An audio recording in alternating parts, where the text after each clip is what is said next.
যে কোরবানির বর্জ্যগুলো আছে সেই বর্জ্যগুলো যেন আমরা পরিষ্কার করি, পরিবেশের সুরক্ষার বিষয়টা যেন অবশ্যই আমরা নজর রাখি। সিটিকে গড়ে তোলার ক্ষেত্রে সহযোগিতা করা, পাশে দাঁড়ানো, এটি আমাদের দায়িত্ব। নগরবাসীর কাছে অনুরোধ করব, এই আনন্দটা যেন আমরা কারো জন্য কোনো ধরনের ক্ষতির কারণ না হয়। যে কোরবানির বর্জ্যগুলো আছে সেই বর্জ্যগুলো যেন আমরা পরিষ্কার করি, পরিবেশের সুরক্ষার বিষয়টা যেন অবশ্যই আমরা নজর রাখি। সিটি কর্পোরেশনের উদ্যোগে ক্লিন করার জন্য বিভিন্ন পর্যায়ের এখানে কর্মকর্তাদেরকে দায়িত্ব দেওয়া হয়েছে এবং নিজ উদ্যোগে যেন আমরা আমাদের এই পরিবেশের সুরক্ষার জন্য আমাদের এই পরিবেশটাকে এবং বর্জ্যগুলোকে আমরা নিষ্কাশনের ব্যবস্থা করি।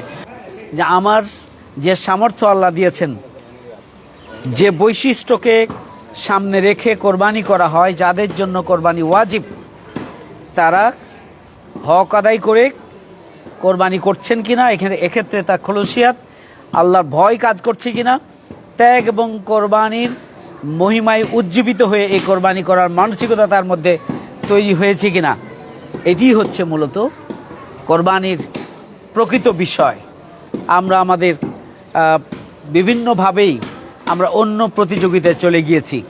আমাদের তাকওয়ার প্রতিযোগিতায় যাওয়া উচিত, আমাদের আন্তরিকতা এবং খলুসিয়াতের প্রতিযোগিতায় যাওয়া উচিত, আমাদের আল্লাহর ভয় সৃষ্টির প্রতিযোগিতায় যাওয়া উচিত এবং আল্লাহর সন্তুষ্টি অর্জনকে আমাদের অগ্রাধিকার দেওয়া উচিত।